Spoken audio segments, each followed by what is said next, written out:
Gone with the Wind. Chapter 1. 16-year-old Scarlett O'Hara jumped down from her father's carriage and stood still for a moment. She made herself calm, smoothed her hair, and looked at her surroundings. Scarlett and her father and sisters had just arrived at a large plantation called 12 Oaks, which belonged to the Wilkes family. The O'Haras also owned a nearby plantation, which was called Tara. It was not as old or beautiful as 12 Oaks, but Scarlett loved it just as much. It was a beautiful spring day in the year 1861, and the Wilkes family was having a barbecue party. As Scarlett looked around, it seemed to her that all the people in the American state of Georgia had been invited. The large green lawn in front of the house was filled with talking and laughing. It was too early for the barbecue meat to be eaten, but the wonderful smell of roasting pork and chicken filled the air. As Scarlett stood in front of the carriage, watching her father and sisters greet the others, she could hardly wait for the party to begin. Scarlett O'Hara was not beautiful, but many men and boys were in love with her. There was something very pretty about her face, though, with long black curls and large green eyes that looked like a cat's. Her waist was tiny, and her soft skin was like peaches and cream. On this day, Scarlett had chosen her best dress and done her hair especially nicely, because today was not like other days. This was the day that Scarlett would finally tell Ashley Wilkes the truth about herself, that she was in love with him. When she entered the Wilkes house, the first thing Scarlett did was to look for Ashley, but she did not see him anywhere. However, her friends Stuart and Brent Tarleton had seen Scarlett arrive, and they went over to say hello. Stuart and Brent, who were twins, were cheerful, handsome boys who had been interested in Scarlett for years. They were clearly happy to see Scarlett, and she promised them many dances. However, her mind was on Ashley. Scarlett could not believe that there was ever a time when she did not love Ashley Wilkes, the oldest child of the wealthy and respected Wilkes family. Scarlett and Ashley had known each other since they were children. Their fathers were very good friends. Scarlett had not paid much attention to Ashley when they were growing up. She had thought he was too quiet and serious. And Scarlett was neither quiet nor serious. But one day 2 years ago, Ashley had returned from a long stay in Europe and had come to visit the O'Haras. Scarlett had been sitting on the porch with her younger sisters, Sue Ellen and Karine, when he rode up on his horse. When she saw him, Scarlett felt her heart begin to pound. How Ashley had changed! He was handsome, elegant, and mysterious. Ever since that day, she had loved him and wanted him. Scarlett wanted Ashley the way she wanted air to breathe or food to eat. It was a deep need, and she could not understand it. But she did not try, because Scarlett did not think about things very much. She was not a serious girl, and she did not understand people and their emotions. Ashley was not like the other boys who had flirted with her, brought her flowers, and asked her to dances and parties. Scarlett was used to being the prettiest girl at a party and getting the most attention from boys. Truthfully, Scarlett thought that men were the most interesting thing in the world. She was the sort of girl who did not have girlfriends. To her, Other girls were enemies in the search for men. It was true that Ashley had never told Scarlett he loved her. Unlike Scarlett, who usually said exactly what she thought, Ashley was quiet. And yet, Scarlett knew that he loved her. It was a strong, deep belief that had no reason. But Scarlett had seen the way he often looked at her. He looked at her as if he was starving and she was food. These looks of Ashley's sent chills down Scarlett's back. Why hadn't he told her that he loved her? Scarlett couldn't understand. But then there were lots of things about Ashley that she couldn't understand. No one really knew him very well. He was just as good at dancing, gambling, hunting, and drinking as any of the other boys she knew, yet Ashley was different. These kinds of activities were not the goal of life to him. Ashley enjoyed more serious things like music, books, and poetry. Scarlett guessed that he did not want to be a rich plantation owner like his father. Oh, why was he so interesting? He was like a closed door, and she couldn't find the key. Many times, Scarlett had tried to discover the reason why she loved him. After all, she thought books and poetry were boring. The mystery of Ashley burned in Scarlett's simple heart. The things about him that she didn't understand only made her want him more. Although Scarlett appeared smiling and happy on the day of the party, her mind and heart were deeply afraid. The day before, Scarlett had heard something terrible. Ashley was supposed to marry his cousin, Melanie Hamilton, sometime soon. However, because Scarlett believed that Ashley truly loved her, she had decided to take him away from Melanie. Scarlett stood in the Wilkes home, talking to the Tarleton boys and her friend, Kathleen Calvert. Suddenly, she noticed a man staring at her whom she had never seen before. He did not look like a local person. He was well-dressed and looked as if he came from the city. He looked about 35 and was tall, strong, and very handsome. His skin was dark, like a pirate's, and his thick, curly hair was black. When the man saw her looking at him, he smiled like a wolf. There was a look of humor in his eyes. Scarlett caught her breath. Good heavens! That man looks as if he knows what I look like without my clothes on, she thought, and suddenly turned red. She felt as if she should be insulted by this man, but somehow she was not. Seeing her confusion, the man smiled even wider and turned away. Scarlett and Kathleen decided to go upstairs and fix their hair. Now you boys stay here and wait for me. Don't you go anywhere or I'll be angry, Scarlett said sweetly to Stuart and Brent. Both boys stared after her eagerly as she walked away. While the two girls were fixing their hair, Scarlett said to Kathleen, Kathleen, who is that nasty man downstairs? The tall one with the black hair. Kathleen smiled. Darling, don't you know? That's Rhett Butler. He's the man whom we've heard about.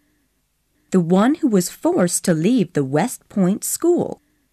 And now, people are saying he killed a man because of some terrible situation with a girl. Really, he's got the worst reputation. As she spoke, Kathleen looked as if she thought Rhett Butler's reputation was the best thing she had ever heard of.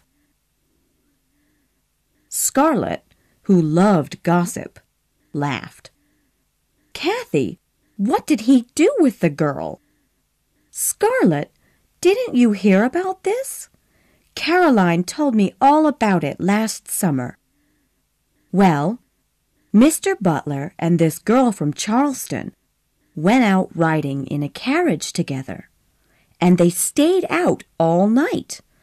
The next morning, they came back to her father's house, and Rhett said that the horse had run away and they had gotten lost in the woods, and Mr. Butler refused to marry her after all that. Kathleen looked shocked.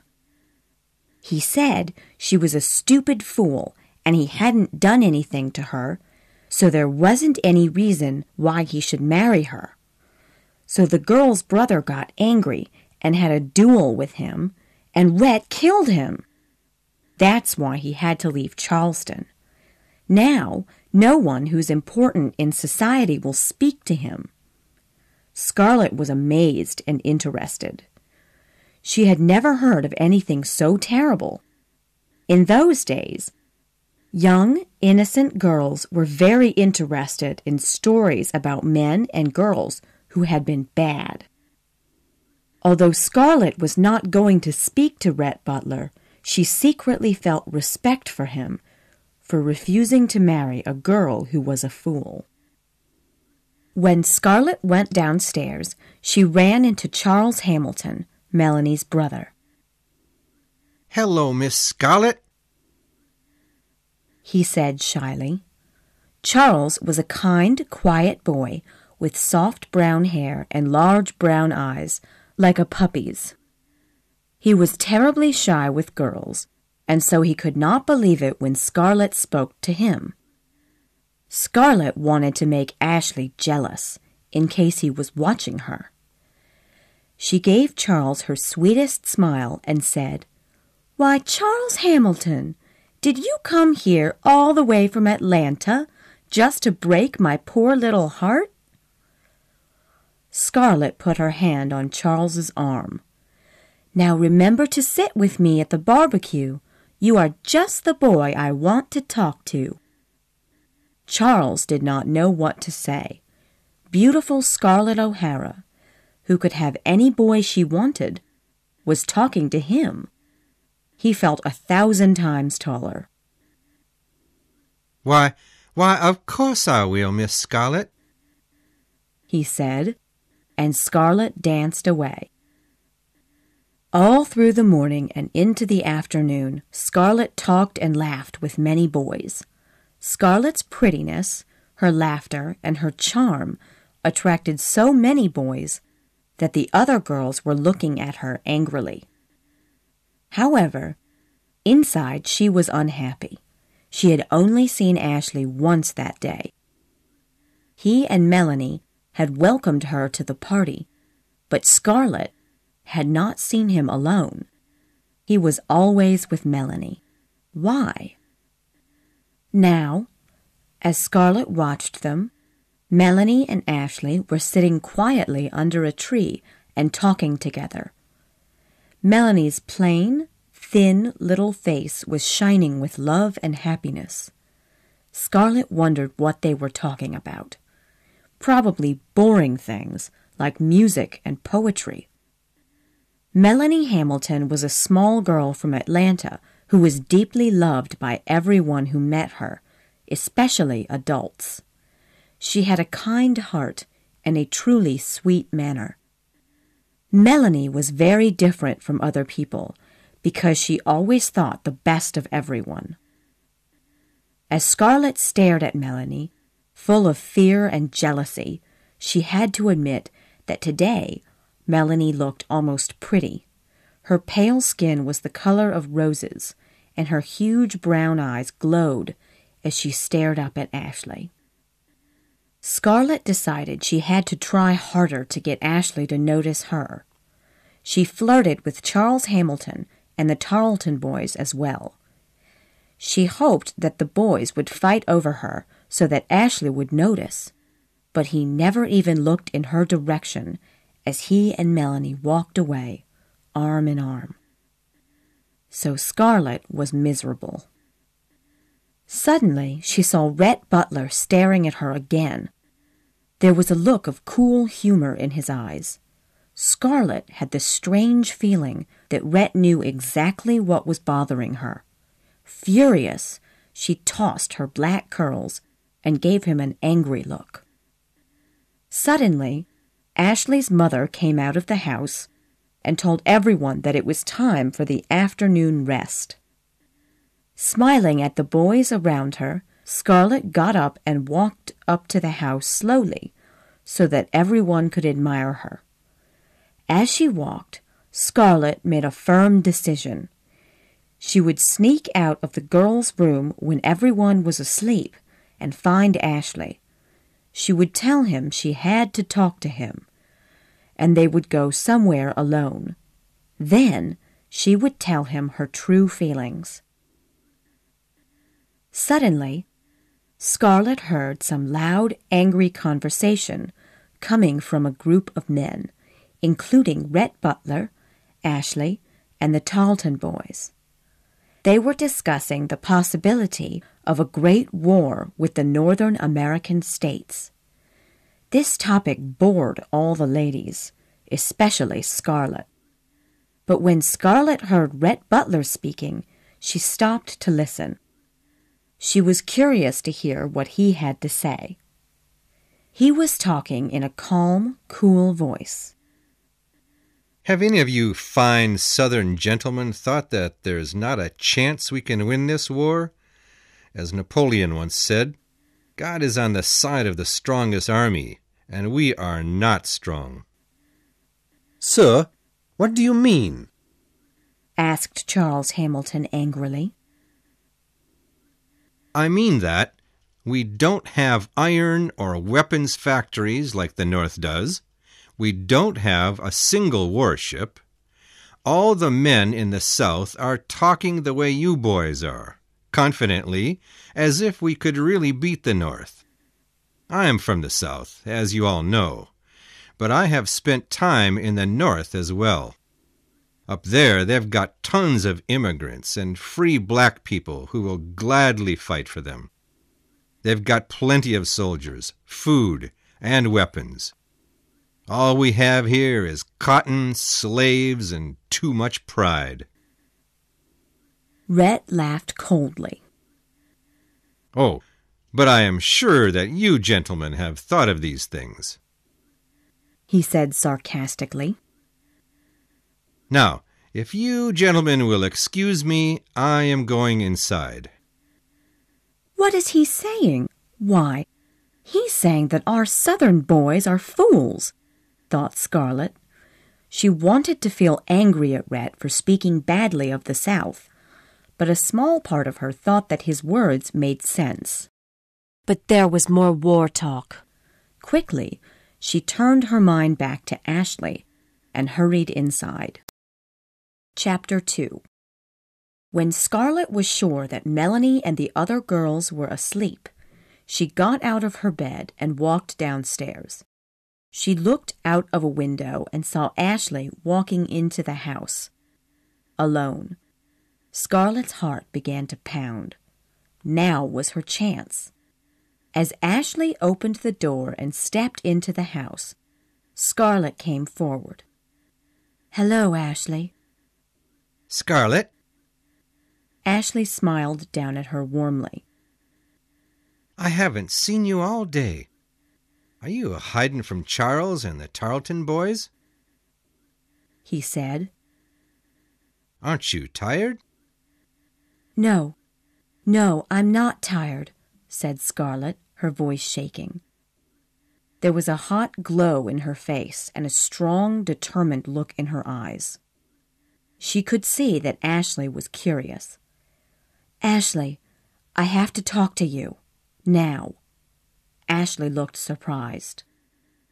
Why, Scarlett, what's the matter? Come into the library. They went into the cool, dark library, and Ashley closed the door behind him. What is it that you wanted to tell me, Scarlett? A secret. I love you. For a long moment, Ashley looked at her and said nothing. He stared at her so intensely that Scarlett thought she might faint. Oh, why doesn't he answer me? She thought. Finally, he smiled. Why, Scarlett, I'm honored. You've always had my heart, you know. His words were too cheerful and his eyes were full of pain, but Scarlett did not notice. Oh, Ashley, don't tease me, please. I mean what I say. I know I've never told you until now, but... Scarlett didn't know what to say. Why didn't they just stop talking so Ashley could kiss her? Oh, Ashley, kiss me. I love you. I've waited so long for you. Scarlett leaned in close to him. Stop it, Scarlett. Ashley's voice was soft but harsh, and his hands grabbed her by the shoulders. You must not say these things. You'll hate yourself for saying them, and you'll hate me for hearing them, I promise you. Ashley, what are you talking about? I couldn't ever hate you. I love you, and I know you must care about me, because... Scarlett stopped speaking. Ashley, you do care about me, don't you? Ashley turned away from her. Yes, he said softly, as if speaking to himself. I do. How could I not love you? You have all the passion for life that I do not. Scarlett was speechless. It was true. She had been right all along. So, then you'll marry me? Oh, Ashley! Scarlett cried. Ashley turned around. Scarlett, forget I ever said that. We're going to leave this room and forget all about this conversation. But why, Ashley? Don't you want to marry me? Asked Scarlett. Ashley's face was white. Scarlett, he said, I'm going to marry Melanie. I should have told you before, but I thought you knew about it months ago. My father is going to announce our engagement tonight at the ball. I never thought that you felt... You always had so many boys around you. He stopped speaking, staring at her unhappily. Scarlett tried to listen to him, but she had only understood one thing. What she had heard was true. Ashley was going to marry Melanie. Ashley continued. Oh, Scarlett, do you have to make me say things that will hurt you? How can I make you understand? We are too different. You are too young to know what marriage is. I know I love you, cried Scarlett. Scarlett, love isn't enough when people are so different. You are the kind of girl who needs all of a man, his body, mind, soul, and heart, and I couldn't give you all of me. And if we were married, Scarlett, I'd make you unhappy and bitter because of this. You'd come to hate me as much as you once loved me. You'd be hurt because the books I read and the poetry I wrote took me away from you. Melanie is like me. She loves the same things. Do you love her? Scarlett interrupted angrily. She is like me. Ashley looked tired and sad. We understand each other, Scarlett. I'm begging you to try and understand. Forgive me. I can't marry you. I never intended to marry you. But you said you cared about me. Listening to Ashley say things which pulled her heart in two pieces, she was beginning to feel angry. And if you weren't going to marry me, you were a liar to say it. Scarlett, please. Did I ever make you think that I wanted to marry you? You did. You know you did. Why don't you say it, you coward? You're afraid to marry me. You'd rather spend the rest of your life with that shy, stupid little fool who will never disagree with you, Scarlett said furiously. You can't talk that way about Melanie, said Ashley sharply. Oh, I can't be damned! Who are you to tell me that I can't? Damn you, Ashley! You coward! You liar! You made me believe you were going to marry me! Scarlett, be fair, Ashley pleaded. He held out his hands to her. Scarlett jumped back. I shall hate you until I die! You no good, awful... Oh! She suddenly hit him hard across the face. For a horrible moment, there was silence. Suddenly, Scarlett's anger was gone. Seeing the look on Ashley's face, he looked like a man who was dying. Silently, he left the room, closing the door behind him. It was over.